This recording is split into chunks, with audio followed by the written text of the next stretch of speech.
This video is brought to you by DraftKings Sportsbook. The NBA season is in full swing, and you can get into the action at DraftKings. Check out DraftKings parlays and same-game parlays, where you can combine multiple bets from the same game for a shot at an even bigger payout. So download the DraftKings app now. You can use promo code BULLYBALL when you sign up. All one word, B-U-L-L-Y, ball. You can do it. I know you can do it. Only at DraftKings Sportsbook. The crown is yours.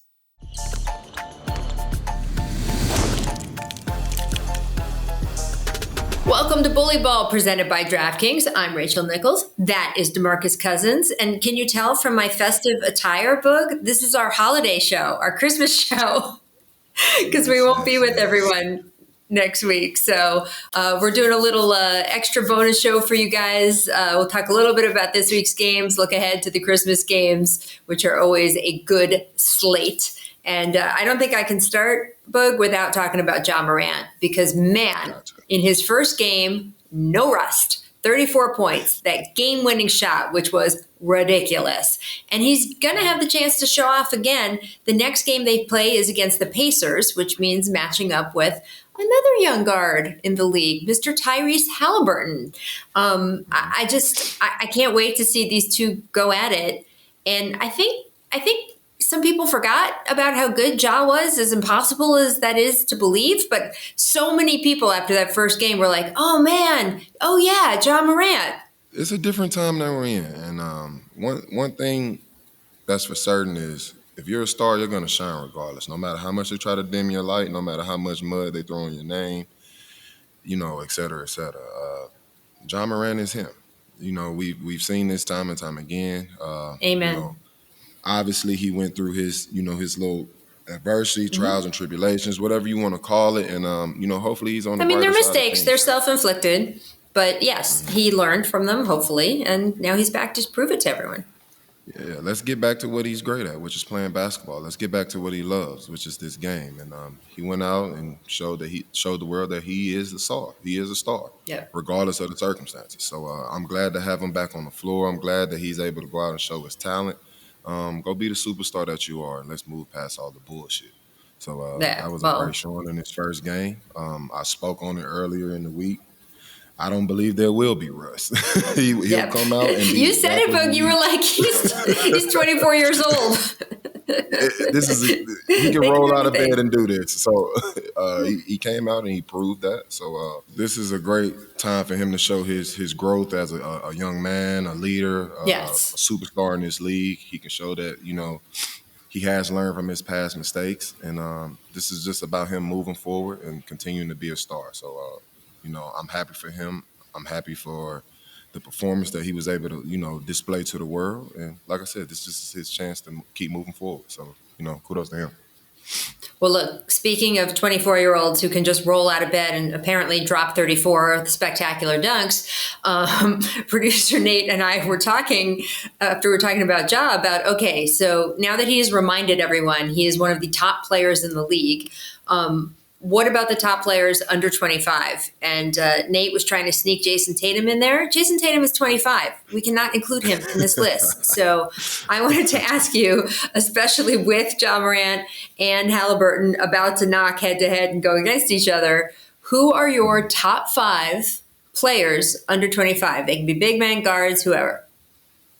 Top 5, that is tough. There's so many young, talented. I know. Right now. Well, obviously, Luka's in that conversation. Yes, you have to throw Luka leads that conversation. He could be the whole conversation. Absolutely. Anthony Edwards has to be in that conversation. Amen. Yep. How old is Shea? Is Shea 25 and under? I think he's older. I don't know. I'm pretty sure he's older. He's old and wizened. Yeah. Okay. Yeah, he's 25 years old, so, couldn't possibly be included here. Tyrese Haliburton has to be in that conversation. All right, so far, you've got Luka and Haliburton. I assume you've got Ja Morant, right? Oh, Ja Morant, obviously. Yes, has to be. Right? Okay, so that's 4. Morant for sure. That's 4, and we got one more. So let me give you some names for your last slot. You've got Tyrese Maxey. You've got Zion. You've got Paolo. You've got Wemby. Zion. Who you put? Can't go past Zion? Zion. Zion Williamson, yes. And regardless of, what the narrative around his name is right now, this guy he's proven that he's a star in this league from the day he stepped in. Obviously, it's been a little inconsistent with, the bullshit circulating around his name, but the talent is there. He's a star, and he's proven it since walking in. So I round that top 5 off of those guys. See, I don't know, man. I think you've got to be consistent if you're going to be in one of these lists, right? I mean, we're about to talk about all-star voting, and there's guys who are great players, like legendary players, who might not make my first team all-star ballot because they just haven't been consistent this season, right? They haven't been playing as much, or when they have, it's been a little bit choppy. Tyrese Maxey has been there for that team in a way that nobody expected. He's exceeded expectations. He's allowed Joel Embiid to do what he does. It's really just changed the calculus of the entire team. So I'm putting Maxey in there instead of Zion, and we can fight about that. But I feel like right now he's more valuable to his team. Is this based off one season, or is this based off? Well, that's a good point. Well, I mean, then you can't really have Halliburton in there if you're saying it's like lifetime body of work. That's valid. That's valid. So, I mean, yeah, I guess you could. I guess if you add certain things to it, it's gonna always move the criteria or kind of move the goalposts. Yeah. But I mean, that's valid. That's valid. I can agree with that for sure. That's valid. My favorite line, it's top 5, not top 7. Okay. Speaking of all-star voting, we'll get Rondo back. We'll discuss that with him. Voting has just started. For the people out there, let's give them some advice, Bogue, on who they should vote for. I'm going to ask you to make your choices. Let's start in the East because it's a little easier. Who do you got in the East? And remember, all-star voting is, and it's not positionless yet, which I've been lobbying the league to make it positionless because they play positionless. And some guys are weirdly listed at 2 positions, but some guys aren't, and it messes everything up. So I'm still on that train. Let's make it positionless. But until then, right, you've got 2 forwards, a center, and 2 guards. All right, well, we're going to start off with the guy I believe should be MVP once again this year with Joel Embiid. I think that's a given. At the 4 spot, I hate to, what you say, put names on the positions, but at the 4, we're going to put Giannis. At the 3, I'm going to go with Jason Tatum. Yep. Now, this is where it starts to get a little tricky in the East. I know, the guards, right? The guards. It's kind of up and down, but I think the right decision would be Donovan Mitchell at the 2. And my guy Dame Dollar starting at the 1. I'm gonna go with that as the East. I think that's valid. How you feel about that, Rachel? See, this is hard for me because I always say I vote for the All-Star game a little different than I vote for like All NBA at the end of the year. All NBA to me is like, what did you do this season? How was your season? It changes every year. Sometimes guys are in and then out on my ballot, from year to year, that kind of thing. For All-Star, I do like to take into account it's the all-star game, right? Like there is something about the wattage of the star and sort of what they can do and more of that lifetime achievement element to me. So I think I'm good with your picks. Both Tyrese's, I feel, deserve that first starting spot, Maxey and Halliburton. But if I'm a fan watching the All-Star game and I see the court out there with like physically all of these stars of the league, Damian Lillard like belongs in that discussion, right? I mean, it's just sort of it's tougher tougher to figure out. All-Star is a popularity contest. So you got to take that into account as well. If we're going popularity right now, not based on performance or skill. If you take Damian Lillard and Tyrese Maxey, I think it's going to always go with Damian Lillard. So, you got to take that into account as well. Yeah, and it is partly performance. Like, I'm not throwing performance out, but Dame has obviously performed so well. Like, obviously that team has had some growing pains as their new team getting put together. The Suns have had growing pains, but when we get to the West, I'm certainly putting KD in there. But that being said, like, Lillard has done exactly what they wanted him to do there, which is be a closer, organize them in the last 5 minutes of games where they were a mess, and be the guy, because sometimes a big man can't be the guy to do that kind of stuff. So my list was different before I came on here with you, Boog, but you've convinced me. All right, so I got you on the under 25. You got me on All-Star. Give me your Western Conference All-Stars, because this is about to get very tricky. Yes, it's gonna get a little tricky. Let's see what West. We got to start with the big fella in Jokic. Mm-hmm. At the 4, I'm gonna go LeBron James. Mm-hmm. At the 3, I'll go Kevin Durant. Mm-hmm. For the 2, I'm gonna say Luka Doncic. Yep. For the 1, man, I gotta go with Shea. Go with Shea.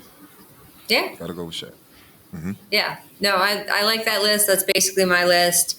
You know, my struggle was Steph Curry and Devin Booker. Right? Man. Steph, I'm sorry, brother. I'm sorry. Yeah. Right? It's Steph Curry.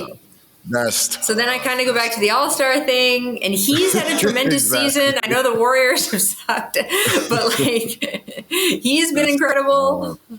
So it's kind of the KD principle, like, but then again, I don't know, winning has to count for something. So do you put Shea in there, or, you know, put some of the other guy? I don't know. It's very complicated. I have difficult feelings. It still goes back to this. It still goes back to this, Rachel. It's still a popularity contest at the end of the day. So okay, so you flipping I could be Steph very and much Shea? wrong. I think Steph will always get voted in over Shea, regardless of who performs better. Like, Steph is one of the faces of this league. He's been that for the past decade. So yeah, you can't ignore that fact. I could be wrong. I could replace Shea right now with Steph. I think Steph takes that spot. I was wrong on that. Well, again, it's not all NBA. Like, people are going to quibble with this in the comments. I appreciate that. We want your comments. But like, to me, there's a difference in the way you vote for this versus all NBA or some of the end of season awards.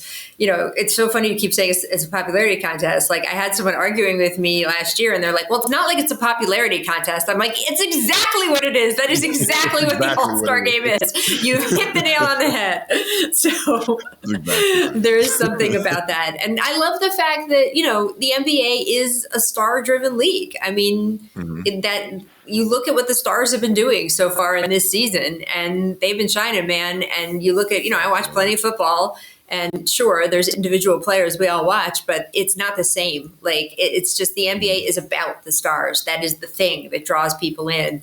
So I think for the All-Star game, you know, it's okay to rely on that a little bit more. And then when you vote for All NBA at the end of the year, any of the end of season awards, you can rely on the other thing. Now, of course, the end of season awards, they have to hit 65 games, which don't get me started on that. I think that's ridiculous, but it's a conversation for later in the year, Book. We'll get to that. Right. Yes, we will. We'll get to that. Yes, we will. I want to talk about a game on Wednesday night. The Bulls and Lakers were playing in what I like to call the Zach Lavine Invitational, even though he wasn't on the court, because it has been so heavily rumored that the Lakers are going to trade for Zach Lavine. I'm surprised they didn't just take him home in a duffel bag on the plane. Like, I mean, it's just ridiculous, the chatter around these two teams. But there's also reporting coming out of LA that, yes, there is a heavy consideration to Lavine. But if you look at the two other pieces on the Bulls that might be available for trade, DeMar DeRozan and Alex Caruso, who definitely LeBron James and several other people around the LA franchise are sorry that they let go, that they may be better fits and that they may be the ones that they're after. Caruso has a very reasonable salary in terms of fitting into a larger system. DeMar DeRozan's an expiring contract, so that's always helpful. Zach Lavine is a big contract at big numbers for a long time, so it's just much more of a commitment. They made that commitment to Russell Westbrook and then quickly got out of it, so it's possible that you don't have to, you know, be dyed in the wool there, but it is a different conversation. So when you look at what the Lakers need, and by the way, they have lost 3 straight since the in-season tournament. LeBron talked about the whole team being fatigued the other day. So, like, that's a factor. What do you think they need to get them over the hump? Because they're definitely playing really well, but they're probably not in that absolute favorite top elite tier yet. in the NBA? Well, it's obvious that they need that third piece. We spoke on this earlier in the year. Yep. They just need that third option to help them, close games, get over the humps. It may be nice where LeBron isn't, at the top of his game, or it may be nice where AD is struggling. So you always need that third option to, kind of get you over that hump. But if I'm the Lakers and I'm looking in on this Bull team and the assets that they have, that could potentially, improve my team, which is the Lakers. Right. The number one trade target, in my opinion, should be Caruso. And obviously there's a history with Caruso. It's a chemistry with Caruso. He was a part of that championship Lakers team, bubble team. So obviously there's a history. They have chemistry. It's obvious. It works. So, but it has to be a combination of Caruso DeRozan or Caruso Lavine in order for this Lakers team to improve, in my opinion. I was going to say, money-wise, Caruso and DeMar kind of package better together. Right. I agree with that too. But in my opinion, I believe the Caruso DeRozan package fits this Lakers team a bit better. I think DeMar has the mindset to fit in with this team to have championship, goals. Not to take anything away from Lavine. When it comes to fitting next to LeBron, it's a certain type of player it has to be. And I just don't feel like at this point in Lavine's career, he's at that point. So I would lean more towards the package of, DeMar and Caruso. And I think, that could really help this Lakers team get over the hump and, be in the conversation as being a championship caliber team. So I could be wrong, but I feel like that's the perfect combination to help this team right now. Yeah, I lean toward that too. I think that gets you a little bit more on both ends. Those guys will fit in. And Alex Caruso, just living here in LA and being around that locker room when he was here, they love that guy. LeBron loves that guy. Right. And that don't discount how big a deal that is. And, I just think that bringing him back will just sort of give a little peace of mind to some of the guys in that locker room who like playing with him. And DeMar, I believe he's an LA native. One of the producers can jump in if I'm wrong, but I think he's from LA. So, kind of like Kawhi, right? Just like Kawhi and Paul George and Russ and Harden have all said that they're going to play differently because they're playing at home and they want to stay at home. They don't want this team, the Clippers team, not to work because then they're going to break them up and who knows where they'll go. They like being here with their families.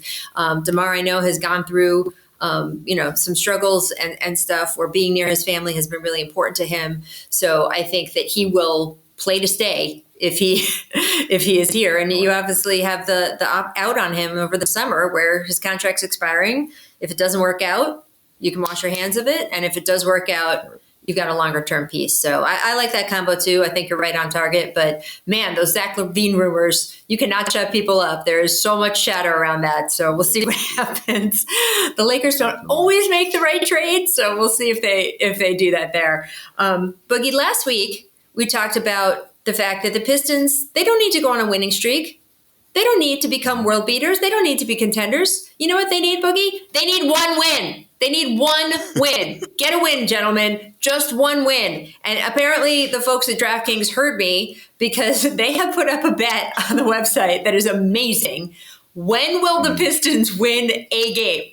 So you can have odds on this 24-game losing streak. The record, by the way, belongs to the 2010 Cavs. That's the year that LeBron, of course, left for Miami. They had a 26-game losing streak. So the Pistons are catching up there. Just 2 more games, boys. Which game do you think they will break the streak? I'm going to read you the odds of the opponents, and that's, what you can judge. So first they play the Jazz. That's plus 100. Then they play the Nets. That's plus 475. Then they play the Nets again, and that's plus 500. And then they play the Raptors, plus 700. So obviously DraftKings is looking at, it's more likely they'll break the streak earlier, possibly in their next game against the Jazz. But I don't know, man. I feel like this team could really go for that record the way things are going. What do you think? I'm going to go against the grain. I believe they will win a game, and I think it'll be against one of the Nets team. It's hard against one of the Nets game or matchups. Right. And the reason I say that, it's hard to lose to a team twice, and it's hard to beat a team twice. So I think they'll get lucky and get one of the next games, but I mean, at the end of the day, it's pretty obvious. This is their goal this season. They want to lose as many games as they can. They want to tank. They want to get a good pick. They want to keep building their young roster up. It's obvious, but their goal isn't to win games this season. So, I mean, but I do believe they could win a game, Boogie. It would not change their lottery status. They could win a game. Even San Antonio, which is clearly you never know. Not prioritizing winning. Like, they win a game here and there. One game. One. I'm with you. I think one of the Nets games is good. All right, so put your money where your mouth is. Plus 475 for the first Nets game, plus 500 for the second Nets game. Not a huge difference, but which one do you think they would break it? First game or second game? I'm going to go with the second. All right. I think that's most likely. One game. Just one. And then we'll stay off you for the next 24 games, apparently. But like one game. Come on, Manu. Leave these boys to one. Do it, baby. All right. We do have the Christmas games coming up. I am wearing my sparkly shirt, so we do have to talk about them. We won't be having a podcast next Monday because it is Christmas. We're going to all be with our families. I hope you all out there are going to be with yours. Merry Christmas to everyone. Happy holidays. Everyone who celebrates everything. Merry, happy everything. But I want to talk about these games because we do have a great slate. So real quick, I'm gonna ask you who you have in these games, and you can tell me if you just have a pick or if you have a pick for a reason or anything like that. They're opening up with Bucks Knicks, so a little bit of they've had some good playoff battles. Like, what do you see with the Bucks Knicks game? I see the Bucks winning this game. Yeah. It's not a soul on the floor that can guard Giannis. It's not a soul on the floor that can guard Dame. The Bucks clear this easily. Yeah. The Knicks just applied for a disabled player exception on Mitchell Robinson, which means he is out for the rest of the year. And little things like that, little pieces, I mean, not that he's little, but like role player pieces, I think really are affecting the Knicks a little bit. So I'm with you. I'm with you for Bucks. Let's talk about Warriors Nuggets. Definitely two different teams these days. But it's always a good matchup. I think they went to overtime last time they played, or at least one of the times this season. What do you see there? I'm gonna lean with the Nuggets on this one. With they're missing a key piece in Draymond with the suspension or whatever they have going on with him. So with them missing their defensive anchor, I'm gonna lean towards the Nuggets. I don't see anybody being able to stop or slow down the big fella in Jokic. So I'm leaning towards the Nuggets. I have to agree with you, although it pains me because Steph Curry on Christmas Day has put on such a show so many years in a row. And we saw just the other night in that overtime game, he's got it. He's still got it, no question, at that top level. So it's sad for me to go against Steph Curry on Christmas, but I got to agree with you. With Draymond out, I think this is the Nuggets game to win here. Celtics-Lakers, huge rivalry game. They haven't played on Christmas in a while, Boog. I think it's been like a dozen years or something. Maybe even a little longer. So who do you take, Lakers Celtics? It's in LA. Ooh, man. This is a tough one. Yeah. I think I'm going to lean with the Lakers on this one. Honestly, I think LeBron comes out, puts on the show on Christmas Day. He's done it time and time again. I think AD also comes out, has a big game. I'm gonna go with the Lakers. I think the Lakers pulls this one out. I'm wondering if someone can tell Jason Tatum to stop trying so many threes. If that conversation happens before the Christmas Day game, I might go Celtics. If it happens after the Christmas Day game, I might go Lakers. Tatum is a rock star, not just a star, just a superstar. He's leading the best team in the Eastern Conference. It seems silly to pick at or complain about his game, but he is in the top 5 of guys who shoot the most 3-pointers in the league, and yet he's shooting under 30%. And I just think, I don't know, maybe he's just trying to shoot until he gets there. Maybe it's just a way to stretch the defense. But if I had to pick at anything with the Celtics right now, it would be a little bit of that. I still think they need a little more frontline help, and that's where the Lakers in this game can really try to exploit that. Could be a different matchup after the trade deadline than before. It's a home game for the Lakers. I kind of, same thing as Steph. I really, if it's a toss-up, I can't go against LeBron on Christmas Day. So I'm with you. Exactly. I'm with you. It's begrudging, though, because the Celtics are so good. So good. So All right. We got a little Joel Embiid versus Jimmy Butler friendship bowl going on. The Sixers play the Heat down in Miami. These two guys are so close still after playing with each other, but they always have great battles on the court. Further evidence that the casual fans who say, oh, why are they all friends? Because they don't really compete against each other, which is bullshit. Right. I think they compete harder against each other for bragging rights. And I expect that on Christmas Day. Who do you think is going to win? I'm going to roll with the Sixers on this one. The big fella, Embiid, has been on an absolute tear. He's showing that he's the most dominant force in this league. He's unguardable. It's not a scheme, a defense, or a matchup that can slow him down or stop him. And I think it'll carry over to Christmas Day. His dominance is at an all-time high right now, and I don't see anybody getting in his way. So I'm going to lean with the Sixers. And then, obviously, with Tyrese Maxey complimenting those big performances. I mean, he had 51 the other night. Yep. Tyrese had 35. That's a tough duo. So I'm leaning with the Sixers. Yeah, you would think that Tyrese Maxey would be one of the top 5 players under 25. I'm just saying. Ooh. Yeah. I know. It's tough. I know. Zion. I mean, look, Zion's very good. Conversation. It's always I know. A tough conversation. Always. Who's in around? All right, I'm with you on the Sixers. I think Joel Embiid is the freight train that will not be stopped. So I do think it'll be a spirited, fun game though, with those two guys on the court playing against each other. And we got to talk Mavs Suns because that's a capper on the evening.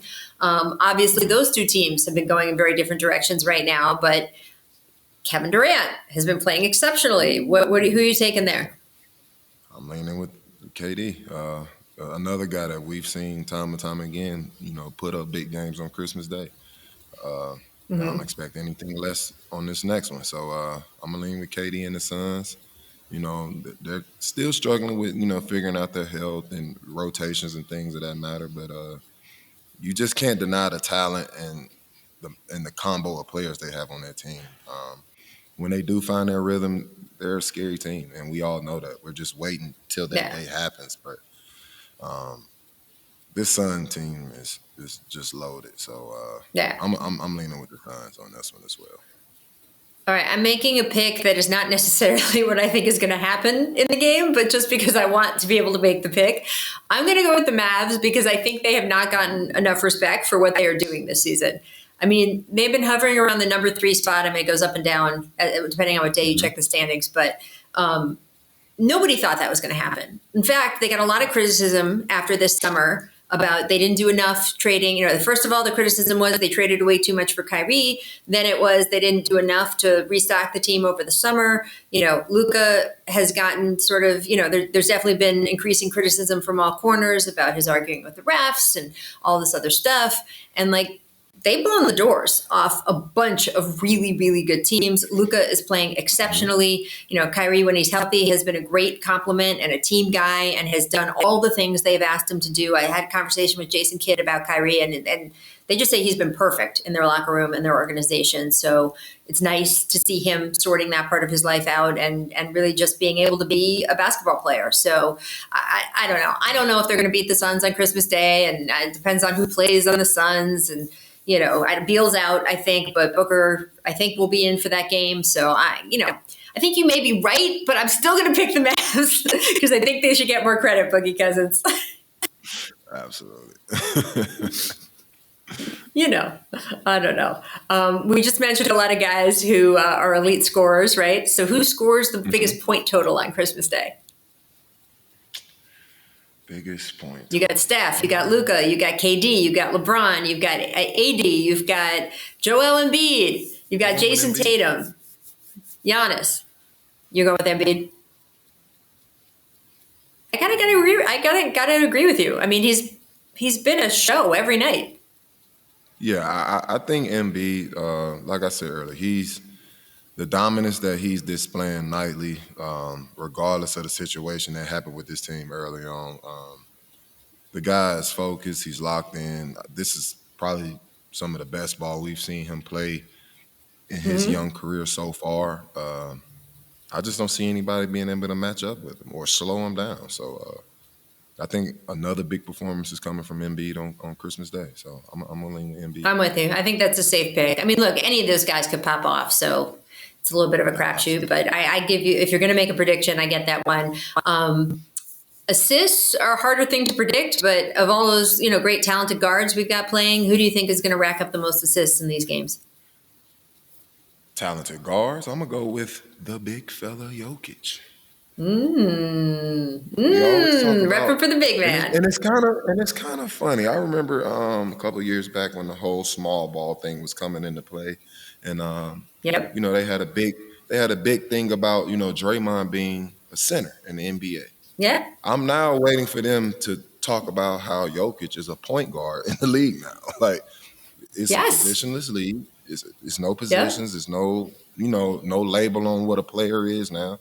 Well, let's push Jokic as a point guard now, because he's literally one of the best passer in the league. So he ignites the offense on a nightly basis. The offense runs through him. Like, the whole system is built around this one guy. So let's see if they start pushing the narrative of Jokic being a point guard now.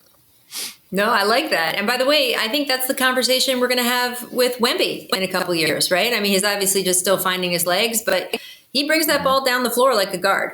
And I think that's only going to emphasize, the versatility of all of these players, but particularly the big men and what they can do. We talked about this last week, like the last 3 finalists for MVP, big men, right? Like, I think that the tide has turned a little bit again in the league. It's still incredible guard play, incredible, but it's a little more balanced now than it was at one point. So there we go. All right, we got to go doom scroll here. This is what we find around social media. We do the scrolling, so you won't have to. And one of the best follows on Twitter, Jason Concepcion. If you're not following him, you should be. Tweeted this: every NBA team should be allowed to choose one all-time franchise great. He said, like him foundation, but I love the idea of this. So you would put one all-time franchise great on the current team. So you got to think a little bit about who would fit in with them, but also who would you want, right? And so we're going to go with I'm going to ask you about the Lakers, the Magic, and the Thunder Supersonics combination, right? Because they've all got players and names. That's a harder choice. So let's talk about the Lakers first. You can pick one Lakers franchise all-time great to put on this team. Who would you put? Bean, come on, man. We know the answer to that. Bean. You put Bean on this team with AD and LeBron, I don't think they lose a game.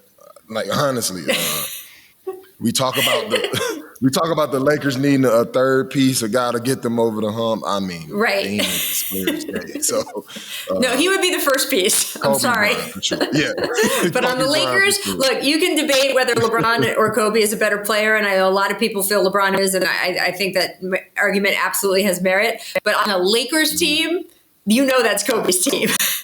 Kobe, for sure. Absolutely. I agree with that. Is there? I kind of toyed with Magic Johnson for this just because, like, he would fit in with those guys so well that are currently on that team, right? Just a floor fit kind of thing. But you're right. You got to go Kobe. I mean, there's no other answer. So got to. Let's move on to the Magic, because, young NBA fans don't realize this, but they used to have a loaded team year after year after year. So who would you pick on the Magic to be the franchise all-time great that would go into Jason Concepcion's world here? Oh, so, kind of looking at this Magic team, I know the one glaring issue is their, shout out to my young fella, Markelle Fultz. Can't wait for you to get healthy back on the floor, all those things. But as far as this team, their need is a PG right now. So, okay. My mind is telling me to go with Penny. But also, the way this team gets up and down the floor, the speed that they play at, the tenacity that they play at, I got to go with Tracy McGrady. You put Tracy McGrady on this team, these guys are a tough team to beat. So, right? I want to say Penny, but I got to go with Tracy. I got to go with Tracy McGrady. And by the way, Shaquille O'Neal, Grant Hill, Dwight Howard. I'm going to go with Tracy. And I can't pick Shaq because, like I said, this is a team that likes to run up and down. Shaq, at his time, was a half-court guy, things of that nature. So I got to go with Tracy. I think he fits in perfectly with this team. He's obviously one of the greatest scorers to ever play the game. So you add him to this team, they're sick. That's a sick team. So. Can you imagine Mac in today's league with scoring? Like, unfair. Unfair. Like, he would just be so off the hook. Like, it's crazy. I think about that sometimes. Like, dude. I would hate to be that big on the Switch. Seriously. Dude. So bonkers. All right, let's do Thunder Sonics as a franchise, since, obviously, if we're going back in history. And this is tough because they might have the best player they've ever had on the floor right now. You could argue that, right? Well, actually, sorry, he's still playing is what I should say. That was a big misstep. I didn't mean that he's still playing for the Thunder. I just mean, you're like, no. Maybe I'll just start that again. All right, we got to go Thunder Sonics. Obviously, we got to include the Sonics there with their history. And, it's tough. One of the players you have to consider there is still playing in the NBA, KD. So, yes. But you've got guys in that past uniform who are great. Won an NBA title. Well, obviously, KD would be the most obvious pick, but the fact that he is still playing, so I'm gonna go with guys that are retired and done playing. Right. I think Sean Kemp will fit great next to Big Chet. They're also a team that likes to get up and down. They're very, very versatile. You put an athletic force like that, just dominating the paint and allowing Chet to be out, spread the floor, play his guard forward type game. I think that would be a great combination for that team. So I'm gonna lean with Sean Kemp on that one. I think that's totally valid, and the correct answer is KD.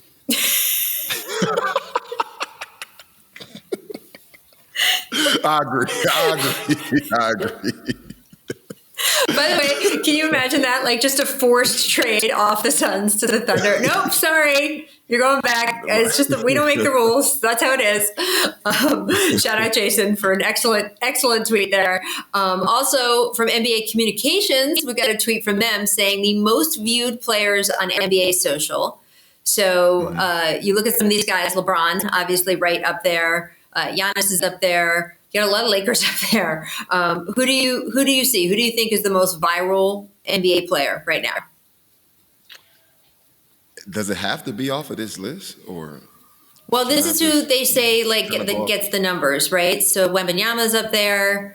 The most viral NBA player in the league. I'm going off of this list. My personal favorite, or a guy that I think is just gonna take over completely, is Anthony Edwards. He has the personality, he has the charisma, he has a huge personality at that, and he has a big game to match up with that personality. Super talented guy. I got to go Anthony Edwards. I think he'll eventually be the face of the NBA. And like I said, he has all the the personality, characteristics, the charisma to go along with it. So I think he'll carry the league off once these guys ride off in the sunset, and the league will be in a good place. So Anthony Edwards for sure. I mean, he just gets it. He's so funny on social, right? Like, he just knows exactly what to say. He's been viral for other reasons recently, but we won't get into that. I do. I'm adding someone to this list, and I'm sure they did this like this season so far. And obviously, Ja Morant hadn't made a lot of highlights, before this past week. But I'm going with Ja Morant. I know whenever I post something about Ja on my social, like, it blows up. Like, I just think with the way he dunks, the way he plays, that basket the other night was a perfect example. He had a play in warm-ups. Like, he had a dunk in warm-ups that was ridiculous. Like, I don't know. I'm forcing him on the list. But yeah, I mean, look, the other guys up there, LeBron, Steph, KD, Wemby, like, there's a good list up there. And your pick is excellent. Like, I don't know. Ja Morant, I just think it's his world, and we're going to be living in it for a while. Friend, Merry Christmas. Happy holidays. I know you got family coming in. I'm excited for you. We will not be in your inbox or whatever on Monday, because we will be eating popcorn and watching these games and hanging with the fam. So everyone out there, happy holidays. And we will see you back right after the new year. We got a show coming on January 2nd, so you can mark your calendar for that. We will be on YouTube. We will be on wherever you get your podcasts. And please rate and review us. We need those 5 stars for us to push up in that algorithm. We're new. We're young as a podcast. It's very, we're tender. No, we're not. We're bully ball, but still, help us out. And we will see you after the holidays. But you have a great, great week. All right, you do the same. Appreciate you guys.